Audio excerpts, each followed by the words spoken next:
بنو امیہ بنو ہاشم کے اندر ہو چکی ہیں، اس کو دوبارہ سے اجاگر کیا جائے۔ اور اس عبداللہ بن سبا نے شہر شہر جا کر کے مسلمانوں کو یہ بات کہی کہ دیکھو پیارے نبی صلی اللہ علیہ وسلم کے خاندان، آپ کے گھر والے اہل بیت، ان کی جو ہے خلافت کو لوگوں نے غصب کر لیا ہے، اور حضرت عثمان رضی اللہ تعالیٰ عنہ کی مظلومانہ شہادت عمل میں آتی ہے اور آپ کو شہید کر دیا جاتا ہے۔ اس کے بعد حضرت علی رضی اللہ تعالیٰ عنہ، حسن رضی اللہ تعالیٰ عنہ، ان سب کو شہید کرنے والے یہ یہودی ہیں۔ مسلمانوں کے اندر انتشار پھیلایا انہوں نے، کیونکہ ان کو معلوم تھا، قرآن میں بار بار رب نے کہا ہے کہ اللہ کی رسی کو مضبوطی سے پکڑ لو، فرقوں میں نہ بٹو۔ اگر تم فرقوں میں بٹو گے، وَلَا تَنَازَعُوا فَتَفْشَلُوا وَتَذْهَبَ رِيحُكُمْ، اگر تم جھگڑا کرو گے آپس میں، تمہاری ہوا اکھڑ جائے گی، تم مقابلہ نہیں کر سکو گے۔ یہ بات ان کو اچھی طریقے سے معلوم تھی۔ اس امت کے اندر ایسی پھاڑ انہوں نے ڈالی ہے شیعہ اور سنی کے نام پر کہ یہ کبھی بھی آپس میں متفق نہیں ہو سکتے۔ ناممکن ہے یہ چیز، اللہ رب العزت چاہے، لیکن یہ چیز ناممکن سی لگتی ہے، کیونکہ ان کو معلوم ہے کہ ان کے درمیان انتشار کرا کر کے ہی ہم کامیاب ہو سکتے ہیں۔ اس عبداللہ بن سبا کی سازش صحابہ کرام کی شہادت عمل میں آئی، اس کے بعد حضرت حسین رضی اللہ تعالی عنہ کو شہید کیا گیا، اور ان کی پوری سازش یہی رہی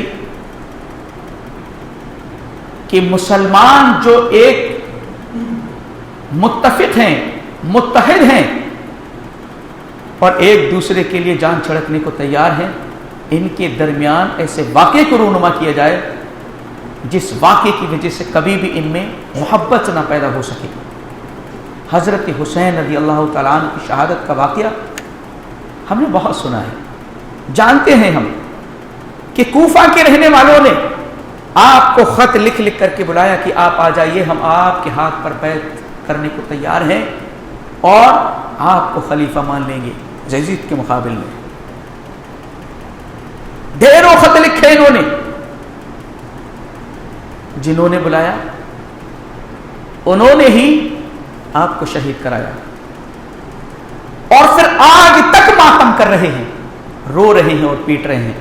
اس واقعے کو آپ حضرت یوسف علیہ السلام کے واقعے سے جوڑ کر کے ذرا دیکھیں۔ حضرت یوسف علیہ السلام کو گھر سے لے جانے والا کون تھا؟ آپ کے بھائی، ارسلہ معنا غدا یرتع ویلعب وإنا لہ لحافظون۔ کہا کہ ابا جان، آپ ہمارے اوپر یقین نہیں کرتے ہیں یوسف کے تعلق سے، اور آپ ہمارے ساتھ بھیجے، یہ بھی کھائے پیے جا کر کے۔ حضرت یوسف علیہ السلام کو لے گئے، اور پہلے سازش تو ان کی یہی تھی کہ باپ کی طرف سے توجہ ہٹانے کے لیے یوسف کو قتل کر دیا جائے، اقتلوا یوسف۔ اس یہودی قوم کے اندر ہی یہ بے دردی سے قتل کرنے کی صفت موجود ہے، بے دردی سے اس نے قتل کیا ہے، اپنوں کو، بیگانوں کو۔ داعش کے جتنے فتنے تھے عراق میں، جو کچھ ہوئے، انہوں نے بے دردی کے ساتھ گردنوں کو کاٹا اور لٹکایا، دکھایا، ویڈیوز بنائے۔ یہ سب یہودیوں کی سازش کا نتیجہ رہا، کیونکہ یہ قتل کی وارداتیں اس قسم کی انہوں نے بے دردی سے کی، پوری تاریخ ان کی گواہ ہے۔ ہمارا دین تو کہتا ہے کہ من قتل نفسا بغیر نفس اور فساد فی الارض فکأنما قتل الناس جميعا، جس شخص نے بھی کسی ایک جان کو ناحق قتل کر دیا، اس نے پوری انسانیت کو قتل کر دیا۔ ہمارا دین تو اس بات کو کہتا ہے، لیکن اس قسم کے فتنے یہ برابر جاری رکھتے رہتے ہیں، اور اس میں گردنیں پوری طریقے سے کاٹی جاتی ہیں۔ حضرت یوسف علیہ السلام سگے بھائی ہے، بھائی کے خلاف ان کی سازش کیا ہے؟ اقتلوا یوسف، یوسف کو قتل کر دو، اب اطرحوہ ارضا یخل لکم۔ بھائی کو بھی یہ برداشت کرنے والی قوم نہیں ہے، یہ بھائی کو بھی برداشت نہیں کر سکی، تو مسلمانوں کے اندر یہ اتحاد اور اتفاق کیسے یہ برداشت کر سکتے ہیں؟ اسلام کی اینٹ سے اینٹ بجانے کے لیے انہوں نے اپنی زندگیوں کو وقف کر دیا ہے۔ اس بات کو ہمیں سمجھنے کی ضرورت ہے، اصل مجرم کون ہے؟ دوسری چیزوں پر امت کو لگا کر کے چھوڑ دیا، وہ اس میں لڑ رہا ہے، اس میں لڑ رہا ہے۔ اصل مجرم کا پتہ نہیں ہے، جس کی پوری تاریخ اسلام اور مسلمانوں کو نقصان پہنچانے کے لیے بھری پڑی ہے۔ حضرت یوسف علیہ السلام کو کیا کہا؟ اقتلوا یوسف وطرحوه ارضا یخر لکم، یا تو یوسف کو قتل کر دو یا کسی بیابان جنگل میں چھوڑ دو تاکہ باپ کی ساری توجہ ہماری طرف ہو جائے۔ لیکن ایک ان میں سے لا تقتلوا یوسف، بھائی کی محبت جاگ پڑی، کہا کہ یوسف کو قتل نہ کرو، والقوہ فی غیابۃ الجب، اور کسی اندھے کنویں کے اندر یوسف کو ڈال دو۔ بہرحال حضرت یوسف علیہ السلام کو یہ لے گئے، ذهبوا به واجمعوا ان يجعلوه في غیابۃ الجب، اور حضرت یوسف علیہ السلام کو کنویں کے اندر ڈال دیا۔ یوسف علیہ السلام کو لے جانے والے بھی یہی ہیں بھائی، یوسف علیہ السلام کو کنویں میں ڈالنے والے بھی یہی ہیں، اور اس کے بعد باپ کے پاس آ کر کے رونے پیٹنے اور ماتم کرنے والے بھی یہی لوگ ہیں۔ وَجَاءُوا أَبَاهُمْ عَشَاءً يَبْكُونَ، روتے ہوئے والد کے پاس پہنچے، قالوا يَا أَبَانَا إِنَّا ذَهَبْنَا نَسْتَبِقُ وَتَرَكْنَا يُوسُفَ عِندَ مَتَاعِنَا، کہا کہ ابا جان ہم تو دوڑ میں مصروف تھے، یوسف کو بٹھا دیا تھا سامان کے پاس، بھیڑیا آیا اور یوسف کو لے کر کے چلا گیا۔ سب کچھ جھوٹ بنایا انہوں نے، اور قمیص کے اوپر بدم کذب، جھوٹا خون لگایا۔ لے جانے والے بھی یہی، اس کنویں میں ڈالنے والے بھی یہی، ماتم کرنے والے بھی یہی، اور کیا کہتے ہیں وَمَا أَنْتَ بِمُؤْمِنٍ لَنَا وَلَوْ كُنَّا صَادِقِينَ، ابا ہم کتنا بھی سچ بولے آپ یقین نہیں کریں گے۔ یعقوب علیہ السلام کا جواب کیا تھا؟ یعقوب علیہ السلام کا کیا جواب تھا؟ اس جواب میں آج ہمارے لیے پیغام موجود ہے کہ اس واقعے کے رونما ہونے کے بعد ہمیں کرنا کیا چاہیے، کیا کرنا چاہیے؟ ماتم کرنے چاہیے، تعزیے بنانے چاہیے؟ مذاق بنا کر کے رکھا ہے پیارے نبی کے نواسے کا۔ یعقوب علیہ السلام کہتے ہیں بل سولت لکم انفسکم، یہ سب تمہارا بنا بنایا ہوا کھیل ہے، یہ ڈرامے بازی ہے تمہاری، سب تم نے گڑھا ہوا ہے، یہ کوئی سچائی اس کے اندر نہیں ہے۔ کیا کہا؟ فصبر جمیل، تمہارے اس عمل پر میں صبر ہی کروں گا بہت بہتر طریقے سے۔ دوسری بات واللہ المستعان علی ما تصفون، اور میرا رب میری مدد فرمائے گا۔ ضرورت اس بات کی ہے، تاریخ کے اندر واقعات رونما بہت ہو چکے ہیں، بڑی بڑی شہادتیں عمل میں آ چکی ہیں، لیکن کیا اس امت کا کام یہی ہے رونے دھونے بیٹھ جائے، چیخنے چلانے بیٹھ جائے اور پوری طریقے سے مسلمان قوم کو اسلام کا مذاق بنا دیا جائے؟ حضرت یوسف علیہ السلام کے اس واقعے میں آگے دیکھیں، حضرت یعقوب علیہ السلام کیا کہہ رہے ہیں؟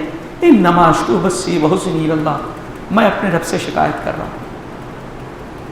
غم میں یوسف کے آنکھیں سفید پڑ گئیں، لیکن اپنے درد اور دکھ کا دکھڑا مداوا اپنے رب سے چاہتے ہیں۔ وحسنی اللہ، میں اپنے رب کے سامنے اپنے غم کو بیان کرتا ہوں، شکایت کرتا ہوں، شکوہ شکایت نہیں کی حد۔ اور پھر اس سورہ کے خاتمے پر اللہ تعالیٰ فرما رہا ہے لقد کان فی قصصہم عبرۃ لأولی الالباب، یہ واقعات تو اس لیے تاریخ میں رونما ہوتے ہیں تاکہ تمہیں کوئی میسج دے کر کے جائے، تاکہ تمہارے لیے عبرت و نصیحت ہو سکے۔ عقل مندوں کے لیے ان واقعات میں نصیحت ہے اور عبرت ہے۔ اللہ فرما رہا ہے یوسف علیہ السلام کا اتنا بڑا واقعہ، والد سے اتنے سالوں جدا کیا گیا، پریشان ہے، حیران ہے، آنکھوں کی سفید ہو گئی غم کی وجہ سے۔ حضرت یوسف علیہ السلام کے اس واقعے کو یہاں نیچے لے کر کے آئیے، حضرت حسین رضی اللہ تعالیٰ عنہ کے ساتھ بھی انہوں نے کیا کیا۔ کوفہ کے لوگ آپ کو خط لکھ لکھ کر بلا رہے ہیں کہ آپ آ جائیے، آپ کو خلیفہ بنا لیں گے۔ حضرت حسین رضی اللہ تعالیٰ عنہ پہنچے تو آپ کو دھوکے سے شہید کرنے والے بھی یہی ہیں جو بلانے والے ہیں، اور پھر ماتم بھی یہی لوگ کر رہے ہیں۔ ہائے حسین، ہم نہیں تھے، ہم نہیں تھے۔ ماتم کرنے والے بھی یہی حضرت یوسف علیہ السلام کے بھائیوں کی طریقے سے، اور پورا ڈرامہ طریقے سے فرضی پوری کہانیاں انہوں نے لکھی، جیسے کہ فرضی داستان اور بات کو یوسف علیہ السلام کے بھائیوں نے بنایا۔ یہودیوں نے جس طریقے سے یہ معاملہ پلان کیا اسی طریقے سے سیم یہ پلان کیا. ادھر حضرت یوسف علیہ السلام کو والد بے انتہا محبت کرتے ہیں. عزت حسین رضی اللہ تعالیٰ عنہ سے پیارے نبی صلی اللہ علیہ وسلم بہت محبت کیا کرتے ہیں. محبوب ہستیوں کو انہوں نے اس قسم کی سزائیں دی ہیں کیونکہ ان کی تعریف قرآن بیان فرما رہا ہے. یہ نبیوں کے قاتل ہیں اور انصاف اور حق کی دعوت دینے والوں کے قاتل. واقعہ رونما ہو چکا ہے. اب ان یہودیوں نے کیا کیا؟ ظاہر سی بات ہے اس واقعے کو رونما کیا. اس کے بعد امت محمدیہ کو منتشر کیا. امت محمدیہ کے اتحاد کو پارا پارا اس واقعے کے ذریعے سے انہوں نے کیا تاکہ امت کبھی ملنے نہ پائے. اور جو اپنی سازشیں تھیں، جو اپنے عقیدے تھے، وہ اس امت کے ایک گروہ کے اندر انہوں نے اتار دیے. وہ ان کے اپنے عقیدے. کیا عقیدے تھے؟ اہل بیت کی محبت کا نعرہ لگایا. نبی کی محبت کا نعرہ نہیں لگوایا انہوں نے. نہ صحابہ کی محبت کے نعرے لگوائے، اہل بیت کی محبت کا انہوں نے نعرہ لگوایا. کیوں؟ کیونکہ یہ بھی پہلے کہہ چکے تھے کیا؟ نحنو ابناء اللہ و احباء، ہم دیکھو اللہ کے بیٹے اور اس کے چہیتے ہیں. اور کیا کہتے تھے؟ لن تمسنا النار الا ایام معدودات، ہمیں آگ چھو بھی نہیں سکتی. اس امت کے اس گروہ کے اندر انہوں نے یہی عقیدہ رکھا. کہا کہ سید اور سادات کو آگ چھو نہیں سکتی ہے چاہے وہ کچھ بھی کرتا رہے. جو بات انہوں نے اپنے تعلق سے کہی تھی وہی گروہ تیار کر کے ان سے کہلوا دیا.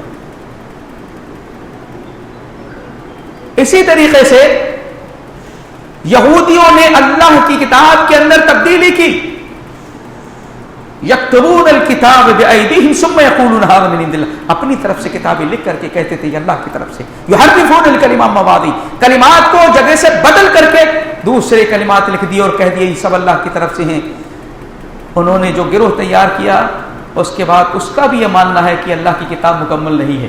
70,000 آیتیں اس کے اندر سے غائب کر دی گئی ہیں. اور رافضی غالی کبھی بھی اس قرآن کو مکمل نہیں مانا کرتے. جانور کی عبادت کرنے والے یہ یہودی ہیں. بچڑے کی عبادت انہوں نے کی اور اسی طریقے سے بچڑے کی عبادت اپنے اس گروہ کے اندر بھی انہوں نے پیدا کی. آپ دیکھتے ہیں گھوڑا دلدل ذوالجناح، اس کو محرم کے مہینے میں کس قدر تعظیم کے ساتھ اس کے لیے برکت کے طور پر سجدے ہو رہے ہیں. اس کو گویا کی پوجا جا رہا ہے، اس کی عبادت کی جا رہی ہے. اور پھر جو واقعہ وہاں پر رونما ہوا جب ان یہودیوں نے بچڑے کی عبادت کی، پرستش کی، معبود بنایا، اللہ تعالیٰ نے فرمایا انکم ظلمتم انفسکم، تم نے اپنے نفسوں پر ظلم کیا ہے. فتوبوا الی باریکم، توبہ کرو اپنے رب سے. فاقتلوا انفسکم، اپنے آپ کو مارو. یہودیوں کو تیار کردہ گروہ وہ محرم کے اندر اپنے آپ کو مارتا ہے، زخمی کرتا ہے. وہی جو یہودیوں نے کیا وہی یہ لوگ بھی اپنے آپ کو زخمی کرتے ہیں، اپنے آپ کو مارتے ہیں، پیٹتے ہیں اور تلوار بازی، نیزہ بازی اپنے جسم پر کرتے ہیں.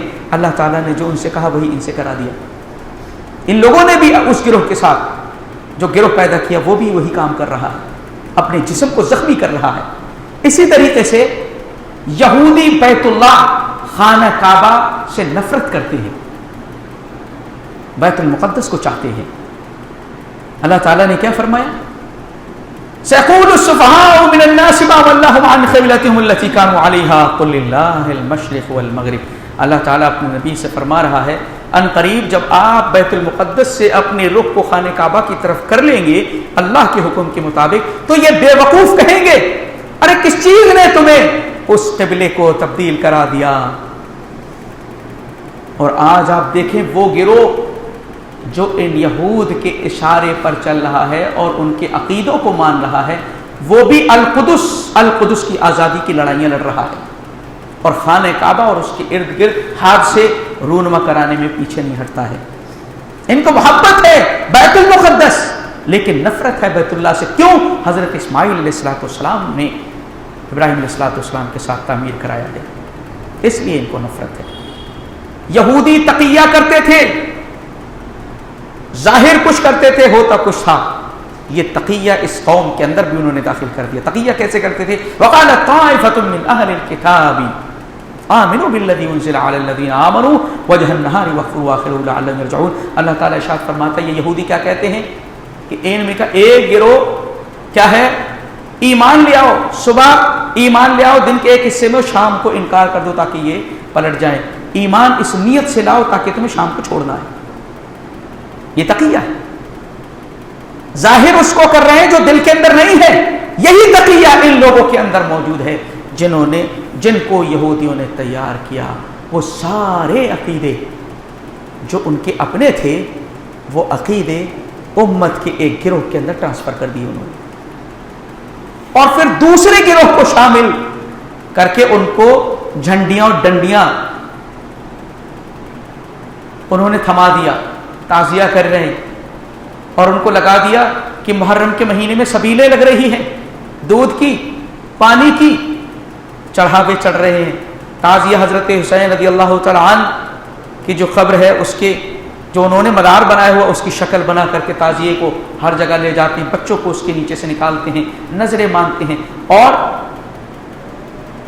نظر و نیاز چڑھاوے ان کے لیے کرتے ہیں. ایک گروہ کو وہاں سے اپنے عقیدے ٹرانسفر کیے، دوسرے کے کچھ ایسے سافٹ طریقے کی چیزیں سکھا دی.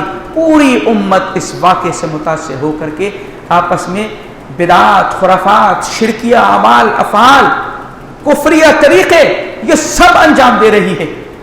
لیکن اصل چیز کیا ہے؟ اس قسم کے واقعات کیوں رونما ہوتے ہیں؟ کس نے کیا ہے یہ؟ ان کی سازشیں کیا ہیں؟ آج تک امت مسلمہ ان کی سازشوں کا شکار ہو رہی ہے. پوری دنیا میں آپ دیکھیں جس طریقے سے بے دردی کے ساتھ قتل کے واقعات ہو رہے ہیں نا، یہ انہی کا طریقہ ہے. اب دیکھیں خود ہمارے ملک کے اندر اس قسم کی واردات ہو رہی ہے، نہ جانے کس طریقے سے لوگوں کو تیار کر کے یہ لوگ کرا رہے ہیں، کیونکہ یہ سب یہودیوں کی سازش ہے.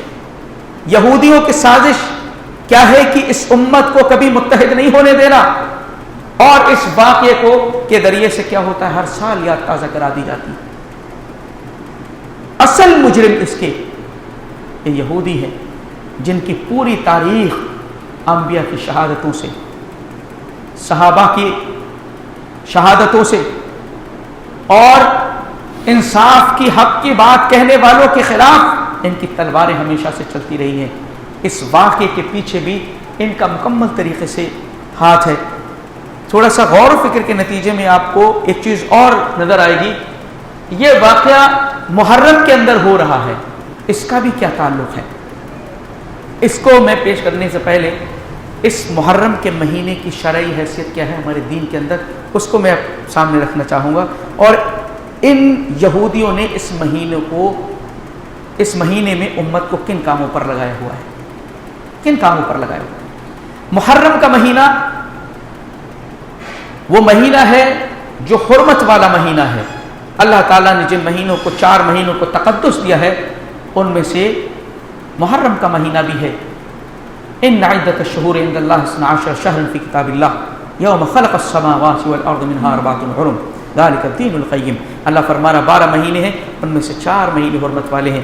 حرمت اور برکت والا یہ مہینہ محرم کا مہینہ بھی ہے. اس میں مطالبہ کیا ہے؟ فلا تظلموا فیہن انفسکم، کہ اس مہینے میں اپنے نفسوں پر ظلم نہ کرو. سرکشی گناہ کے کام تو ہر وقت انسان کو بچنا ہے، لیکن ان مہینوں کا خاص طور سے دھیان رکھنا ہے. لیکن مسلمان کیا کر رہا ہے؟ اس مہینے کے شروع ہوتے ہی آپ کو سب چیزیں نظر آنے لگے گی. دوسری فضیلت اور خصوصیت اس مہینے کی یہ ہے کہ اللہ کے نبی صلی اللہ علیہ وسلم نے ارشاد فرمایا افضل الصیام بعد رمضان شہر اللہ المحرم. رمضان المبارک کے بعد سب سے زیادہ فضیلت والے روزے اس محرم الحرام کے ہوتے ہیں. محرم کے مہینے میں تعداد سے زیادہ کثرت کے ساتھ روزہ رکھا جائے، اس لیے نہیں کہ حضرت حسین رضی اللہ تعالیٰ عنہ کی شہادت ہوئی. پیارے نبی صلی اللہ علیہ وسلم کا فرمان ہے اور سن 60 ہجری میں تقریباً آپ کی شہادت ہوئی ہے. دین مکمل ہو چکا پیارے نبی صلی اللہ علیہ وسلم کے زمانے میں آپ کے اوپر. آپ نے فرمایا کہ سب سے رمضان کے بعد سب سے بہتر افضل روزے اس مہینے کے ہیں. تیسری چیز، اس مہینے کی 10ویں تاریخ جس کو عاشورہ کہتے ہیں، اس کی خاص طور سے فضیلت یہ ہے، اللہ کے نبی صلی اللہ علیہ وسلم نے ارشاد فرمایا کہ 10ویں محرم کا روزہ، عاشورہ کا روزہ، آپ فرماتے ہیں احتسب ان یکفر السنۃ التي قبلہ، کہ میں امید رکھتا ہوں کہ اللہ تعالیٰ اس ایک روزے کی برکت سے گزشتہ 1 سال کے گناہ معاف کر دے گا۔ اب آپ دیکھیں ہمارے دین نے یہ فضیلت، اس کی اہمیت بیان کی ہے۔ اس کے مقابل میں ان یہودیوں نے اس امت کو کن کاموں پر لگایا؟ 10ویں محرم کا، عاشورہ کا دن وہ ہے جس میں پیارے نبی نے فرمایا کہ روزہ رکھو۔ مسلمان کیا کر رہا ہے؟ اس میں شور شرابے کر رہا ہے، سبیلے لگا رہا ہے، کھانا پکوا رہا ہے، لوگوں میں بانٹ رہا ہے، لٹا رہا ہے، تقسیم کر رہا ہے، اور جھوٹی باتیں کر لی کہ جو شخص محرم کے مہینے میں اپنے بیوی بچوں پر فراخی کرے گا اللہ تعالیٰ اس کو فراخ کر دے گا۔ اس قسم کی جھوٹی باتیں کری گئی۔ اللہ کے نبی نے اس دن روزے کا حکم دیا، آپ نے فضیلت بیان فرمائی، لیکن اس امت کو دوسرے منافی امور کے اندر شامل کر دیا گیا۔ روزے کا جسٹ اپوزٹ، روزے میں کھانے سے رکنا ہے، اس نے کھانے کو لٹانا ہے، اس امت کو اس کام پر لگا دیا گیا۔ حضرت حسین رضی اللہ تعالیٰ عنہ کی شہادت محرم میں عمل میں آئی۔ اللہ کے نبی صلی اللہ علیہ وسلم جب مدینہ تشریف لائے تو آپ نے دیکھا یہودی روزہ رکھتے ہیں عاشورہ کا۔ پوچھا کیوں رکھتے ہو؟ کہا کہ اس میں حضرت موسیٰ علیہ السلام کو اس دن اللہ تعالیٰ نے فرعون سے نجات دی، یہ ہماری خوشی کا دن ہے۔ اللہ اکبر! محرم کا مہینہ، عاشورہ کا دن ان کی خوشی کا دن ہے۔ حضرت حسین رضی اللہ تعالیٰ عنہ کی شہادت بھی اسی دن ہے۔ اس خوشی کے اندر 4 چاند لگانا چاہتے ہیں۔ وہ خوشی وہاں حاصل ہوئی، لیکن اسلام مسلمانوں کے اس جمعیت اور اجتماعیت کو تفریق کرنے کا انہوں نے ایک سازش کی، وہ بھی اسی مہینے کے اندر انجام دی جا رہی ہے، تاکہ جو ان کو خوشی اس وقت ملی تھی اب یہ دوبالا ہو جائے اور مزید تازہ ہو جائے۔ اس واقعے کو بھی اس مہینے کے اندر انہوں نے رونما کرایا۔ غور فکر کریں گے، بہت سارے پہلو نکل کر کے آئیں گے۔ اللہ کے نبی صلی اللہ علیہ وسلم، محرم الحرام کا ایک مقام ہے ہمارے دین کے اندر، لیکن ان لوگوں نے پوری امت کو مجموعی، بہت مختصر سے چند لوگ ہیں جو محفوظ ہیں اللہ کے فضل و کرم سے، باقی پوری امت کو خرافات، بدعات اور اس مہینے کی بے حرمتی پر لگا دیا ہے، تعزیت داری پر لگا دیا ہے، مہندیاں لگا کر کے نہ جانے کیا کیا کچھ کر رہے ہیں۔ سوال یہ ہے مسلمانوں سے کہ اگر شہادتوں کو اسی طریقے سے منایا جائے تو دن کم پڑ جائیں گے میرے بھائی۔ اس قسم کے مسلمانوں کو زخم لگے ہیں، اس قسم کی تکلیفیں ہوئی ہیں، شہادتیں صحابہ کی عمل میں آئی ہیں، مسلمانوں کی، ایمان والوں کی شہادتیں عمل میں آئی ہیں کہ دن کم پڑ جائیں، کس کس کا غم منائیں؟ اور شہادت یہ کوئی ناکامی ہے؟ شہادت کو ناکامی منافقین سمجھتے تھے۔ غزوہ احد میں یہی کہا انہوں نے، لو تعون ما قتلوا قل فادروا انفسكم الموت ان كنتم صادقين۔ انہوں نے کہا کہ اگر یہ لوگ ہماری بات مان لیتے اور اس احد کے میدان میں جنگ نہ لڑتے تو قتل نہ کیے جاتے۔ اللہ نے فرمایا کہ بلا تحسبن الذين قتلوا في سبيل الله امواتا، جو لوگ اللہ کی راہ میں قتل کیے گئے، شہید کر دیے گئے، ان کو مردہ نہ سمجھو، تم لوگ ناکام سمجھتے ہو۔ شہادت تو یہ اللہ کا بہت بڑا فضل ہے، بہت بڑا انعام ہے۔ وَيَتَّخِذَ مِنْكُمْ شُهَدَاءَ، اللہ تعالیٰ تمہیں شہید بھی بنانا چاہتا ہے، اس درجے سے بھی تمہیں نوازنا چاہتا ہے۔ شہادت کا معمولی درجہ نہیں ہے، جہاں شہادت کا یہ واقعہ غم کا واقعہ وہیں خوشی کا بھی ہے۔ حضرت حسین رضی اللہ تعالیٰ عنہ کے لیے شہادت، اللہ کی راہ میں شہادت کا درجہ مل جائے، یہ بہت اعزاز کی بات ہے۔ لہٰذا یہ تصور دیا گیا کہ بھئی شہادت اور اس واقعے کے ساتھ وہ مسلمان کس قدر جہالت کا شکار ہے، پوری سال خوشیاں مناتا ہے، شادیاں کرتا ہے اور ہر قسم کے پکوان کرتا ہے، سب کچھ کرتا ہے، لیکن اس مہینے کے آتے ہی اس پر غم کے سانپ لوٹنا شروع کر دیتے ہیں۔ اس مہینے کے آتے ہی نوٹنکی شروع کر دیتا ہے، غم ہونے لگتا ہے اس کو، پوری سال تو صحیح رہتا ہے، اس مہینے کے آتے ہی غم شروع ہو جاتا ہے، اس مہینے کے آتے ہی ایک عجیب قسم کا ماحول پیدا ہو جاتا ہے۔ اس قسم کی فرضی چیزوں سے اسلام روکتا ہے، منع کرتا ہے۔ سوال یہ ہے اس مہینے کو مسلمان غم کا مہینہ مانتا ہے، شادی بیاہ نہیں کرتا، یہ سب کے سب اب آپ بتائیں محرم کا جو مہینہ ہے غم کا مہینہ ہے یا خوشی کا مہینہ ہے؟ محرم کا مہینہ خوشی کا ہے یا غم کا ہے؟ غم کا ہے تو کس لیے؟ حضرت حسین رضی اللہ تعالیٰ عنہ کی شہادت کی وجہ سے۔ شہادت کوئی ماتم کرنے کی چیز ہے؟ اگر حسین رضی اللہ تعالیٰ عنہ کی شہادت کی وجہ سے ہے تو اس کو تو تقدس یوم خلق السماوات والارض سے حاصل ہے۔ جب سے آسمان و زمین کی تخلیق ہوئی ہے اللہ نے اس مہینے کو تقدس دیا ہے۔ یہ مہینہ غم کا مہینہ نہیں بلکہ حرمت و برکت والا مہینہ ہے۔ اور عاشورہ خاص طور سے 10 محرم کا دن کیا غم کا دن ہے؟ یہ بھی خوشی کا دن ہے، کیونکہ اللہ کے نبی صلی اللہ علیہ وسلم نے کیا فرمایا تھا یہودیوں سے؟ انہوں نے کہا کہ حضرت موسیٰ علیہ السلام کو فرعون سے آزادی ملی تھی، خوشی میں موسیٰ علیہ السلام نے روزہ رکھا تھا، تو خوشی کا دن ہے نا، خوشی کا دن ہے عاشورہ کا۔ اور اس میں اللہ کے نبی صلی اللہ علیہ وسلم نے روزہ رکھا اور صحابہ کو تلقین کی اور کہا کہ ان یہودیوں کی مخالفت کرو، اور مخالفت میں 9 اور 10 کا روزہ رکھنا تم لوگ، کیونکہ ان یہودیوں سے دوستی یہ اسلام اس بات کو کبھی بھی گوارا نہیں کر سکتا، یہ جانتے ہیں۔ اس لیے اسلام کو مسلمانوں کو نقصان پہنچانے کے لیے پہلے دن سے انہوں نے اس کے پیچھے پڑ گئے ہیں۔ عاشورہ کے دن کو غم کا دن سمجھ لیا، اللہ تعالیٰ نے مسلمانوں کے لیے اس کو خوشی کا دن روزے کے لیے بنایا، لیکن حضرت حسین رضی اللہ تعالیٰ عنہ کی شہادت دین کے مکمل ہونے کے بعد ہو رہی۔ ہمارے دین نے خوشی منانے کا طریقہ بھی ذکر کیا ہے اور غم منانے کا طریقہ بھی ذکر کیا۔ خوشی منانے کا طریقہ کیا ہے؟ اللہ کوئی نعمت دیتا اس پہ شکر ادا کریے، جیسا کہ موسیٰ علیہ السلام نے اللہ کے شکر ادا کرتے ہوئے روزہ رکھا تھا۔ شکر منانے کا طریقہ ہے یہ، انبیاء کی تاریخ ہے۔ اسی طریقے سے غم منانے کے اگر کوئی غم لاحق ہو جائے تو رب کی جانب سے کیا حکم ہے؟ وبشر الصابرین، صبر کرنے والوں کے لیے بشارت ہے۔ الذین اذا اصابتهم مصیبہ، جب بھی انہیں کوئی مصیبت پہنچتی ہے قالوا انا للہ و انا الیہ راجعون، کہتے ہیں کہ اللہ ہم تیرے ہی اور تیری طرف ہمیں پلٹ کر کے جان۔ کوئی سا بھی غم صحابہ کی زندگی میں غم نہیں ہے، پیارے نبی کی زندگی میں غم نہیں ہے، شہادت عمل میں نہیں ہے صحابہ کرام کی۔ اللہ کے نبی نے جلوس نکالے، ماتم کرایا اور ان شہادتوں کو روڈوں پر سر عام اس طریقے سے جلوس نکالے گئے۔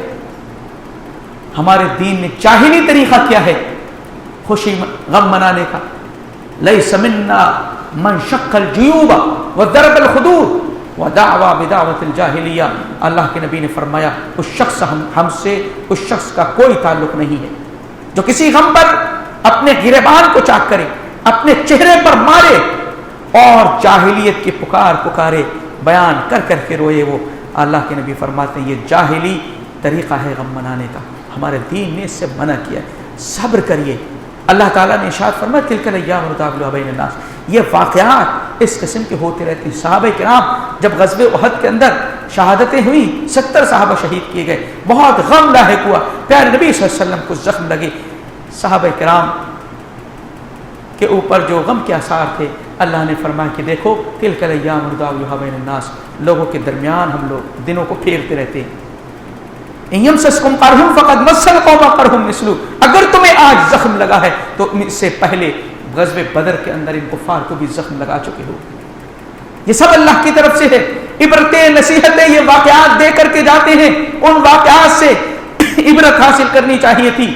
اس واقعے کے اندر بھی مسلمانوں کے لیے عبرت و نصیحت ہے کہ ان یہودیوں کی سازشوں کو سمجھنے کی کوشش کریں، ان سے دوستی نہ کریں اور ان کی سازشوں کو بے نقاب کرنے کے لیے ہمیشہ تیار رہیں۔ مسلمان آپس میں لڑ کر کے جان ختم کر رہا ہے، انتشار کا شکار ہے۔ اس واقعے کو لے کر کے مسلمانوں کو متحد ہونا چاہیے، کیونکہ اس واقعے کے ذریعے سے انتشار پیدا کرنے والے یہودی ہے، ان کی سازش ہے کہ مسلمان کبھی بھی اکٹھا نہ ہو اور آپس میں انتشار کرتا رہے، اختلاف کرتا رہے۔ ہمیں نصیحت حاصل کرنے کی ضرورت تھی اس واقعے سے کہ ہم جو ہے اتحاد اور اتفاق کا مظاہرہ کرتے۔ شیعہ اور سنی اتنی بڑی مسلمانوں میں تفریق کر دی گئی، اتنے بڑے بڑے گروہ آپس میں دوریوں کا شکار ہیں، غلط فہمیوں کا شکار ہیں۔ ہمیں ان سازشوں کو ان یہودیوں کو سمجھنا چاہیے تھا اور آپس میں اتحاد کرنا چاہیے تھا۔ اسی طریقے سے رب نے فرمایا کہ دیکھو یہ واقعات